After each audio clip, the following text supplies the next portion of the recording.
I think of that first moment, just lighting the first match. I think there's a little bit of fear in you. You've never really done it before, and I think even for some of the people that, got to apply fire this year, that same sort of fear might be in their mind about what happens when I drop this. But for me, it's just like ridding that fear, just trying to be mindful that it can be a real source of renewal.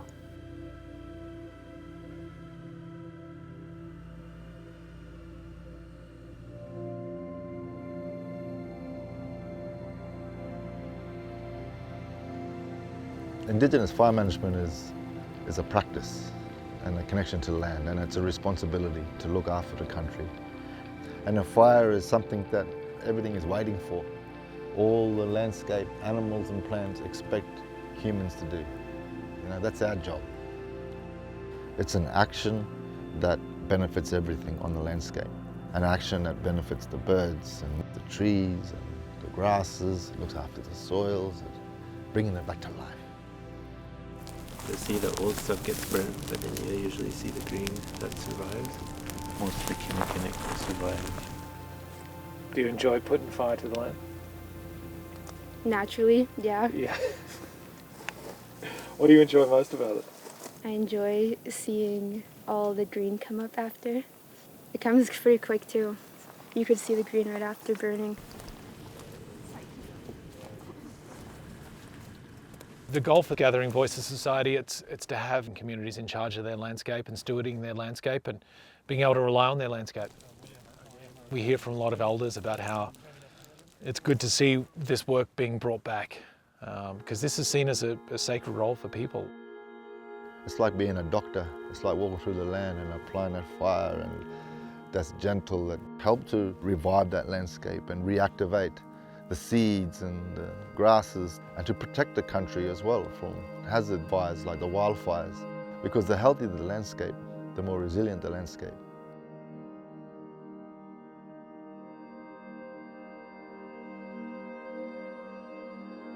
Like 2017 fires happened, it surrounded our whole community.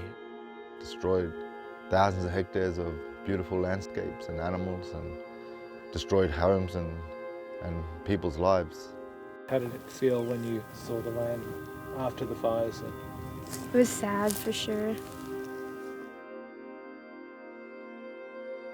So solastalgia is basically people feeling deep grief for what is lost and what you are no longer connected to.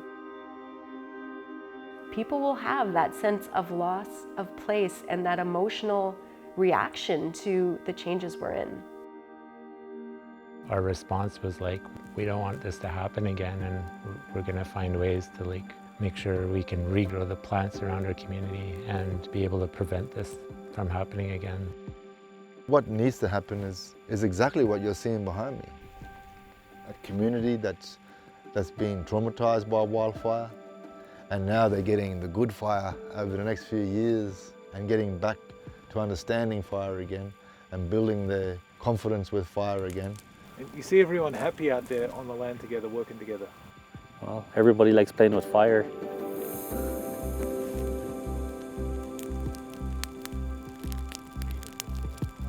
It's like you're part of it. Out here, I feel like I'm connected.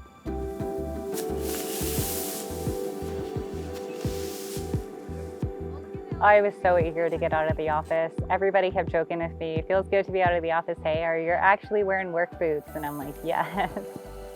It's good for the people. It's healing for them. It reconnects them with their land. It reconnects them with their ancestors. It makes them understand who they are. They find their identity.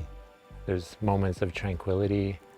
It has that healing effect just being on the land. The health and well-being impacts from fire stewardship have been well documented in Australia. They haven't been in Canada, and we've been following Yunesit'in members as they've been involved in the program. We're starting to see very positive effects already with the data that we have. You look like you're having fun. It's good. What did you like most about it? Exercise.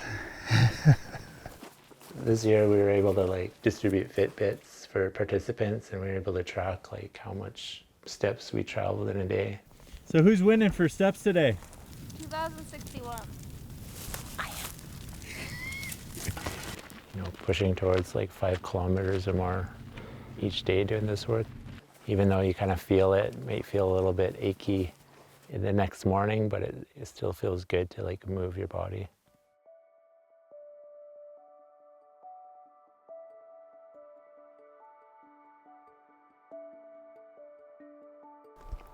This is where we burned 2 days ago. Now you can see there's a family of deer that came back. They're looking for food. So I think they were munching on the buds of these shrubs. That's what they like to eat. They were attracted by the smell of the ash.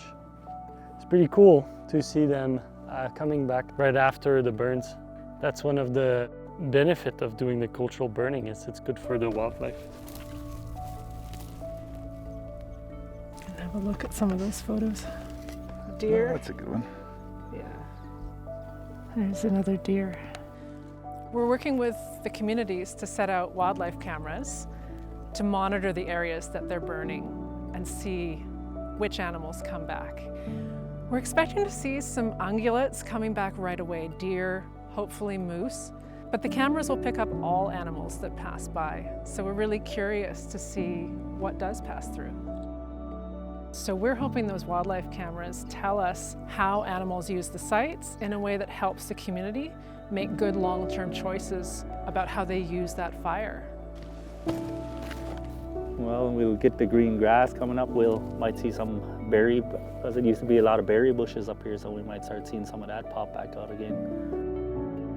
When we're burning, we want to bring back all the food for the animals, but also the bush food for people, because plant food was a large part of Aboriginal diet. Yeah, one big one right there. You're gonna cook that one? Yeah, when you boil it, it gets pretty sweet. I think we're getting to the point where we're producing foods that matter to the community, so that they feel like they have, a fridge in their backyard that they can go out during different times of the summer and be able to harvest and, make sure that they're feeding their children good food. You got one? Yeah.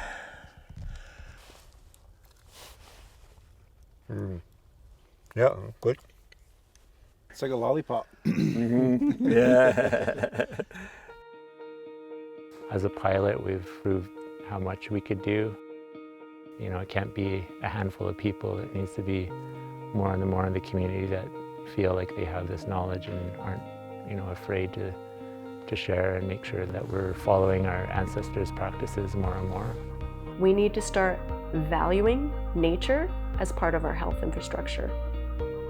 And all the things that it does for us mentally, emotionally, physically, and spiritually need to be valued just as much as a hospital or an operating room. We take our culture and our traditions very seriously, and we're honoring it by continuing to practice the traditions and the things that we do on the land. I hear, elders in my community talk all the time about the spirit of the landscape and how it stays alive by us keeping it alive, and vice versa. We stay alive because the spirit of the landscape is keeping us alive as well.